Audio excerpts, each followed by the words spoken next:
तो आखिरकार श्राप से मुक्त होने का समय आ गया है, मेरा भी और तुम्हारा भी। आपके ऊपर श्राप? मैं कुछ समझा नहीं। सब समझ में आ जाएगा, चलो मेरे साथ चलो, आ जाओ। गिद्धराज अर्जुन को एक विशाल वृक्ष के पास ले गया। उस वृक्ष पर विचित्र प्रकार के फल लटक रहे थे। वृक्ष देवता प्रकट हो जाइए, समय आ गया है। अचानक रंग बिरंगी किरणों से एक पुरुष प्रकट हुआ। उसने गिद्धराज को देखा, फिर अर्जुन को देखकर मुस्कुराया। तुम ही अब उसका अंत करोगे। अगले ही क्षण उसके हाथों से रंग बिरंगी किरणें निकली और एक दिव्य तलवार प्रकट हुई। उसने वो तलवार अर्जुन को दे दी। ये लो, इसी तलवार से तुम राक्षस का अंत करोगे। ये कहकर वो रंग बिरंगी किरणों में गायब हो गया। अर्जुन तलवार लेकर गुफा की ओर चल पड़ा।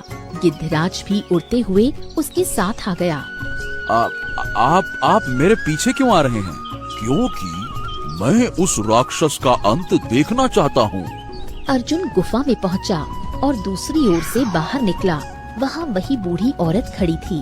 अर्जुन के हाथ में दिव्य तलवार देखकर वो चौंक गई। गिद्धराज को देखकर उसकी आंखों में चमक और आंसू आ गए। चलो अब चलना होगा। कुछ देर बाद तीनों गुफा के अंदर खड़े थे। राक्षस गहरी नींद में सो रहा था। जल्द ही उसकी आंख खुली और उसने तीनों को देख लिया। अर्जुन, देर मत करो, हमला करो, जल्दी करो। राक्षस गुस्से से अर्जुन पर झपटा, लेकिन अगले ही पल अर्जुन ने तलवार का जोरदार प्रहार उसके शरीर पर कर दिया। राक्षस चीखकर गिर पड़ा।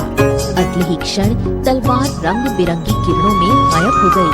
धीरे धीरे राक्षस का रूप बदलने लगा।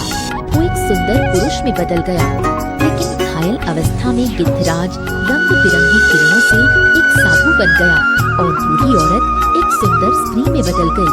वो स्त्री दौड़कर उस पुरुष के पास गई जो कुछ देर पहले राक्षस था।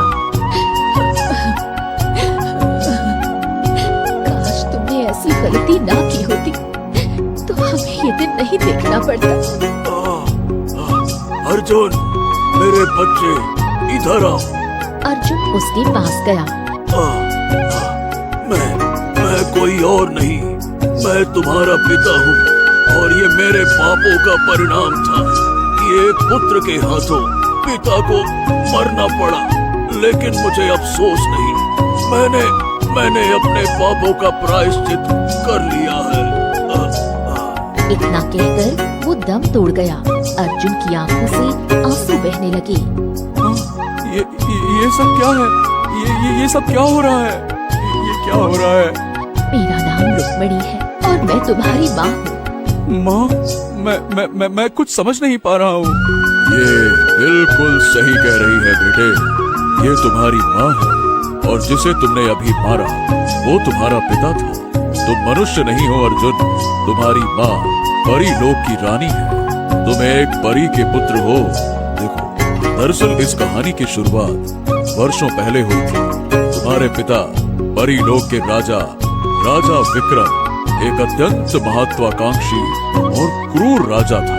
वो कई लोगों पर शासन करना चाहता था। वो हमेशा किसी ऐसे अस्त्र की तलाश में था जिससे वो सबसे शक्तिशाली बन सके।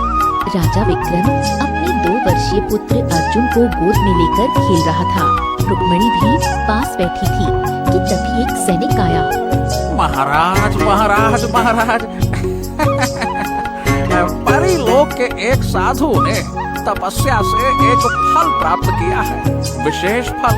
और महाराज, कहा जाता है कि जो इसे खा लेगा वो सबसे शक्तिशाली बन जाता है।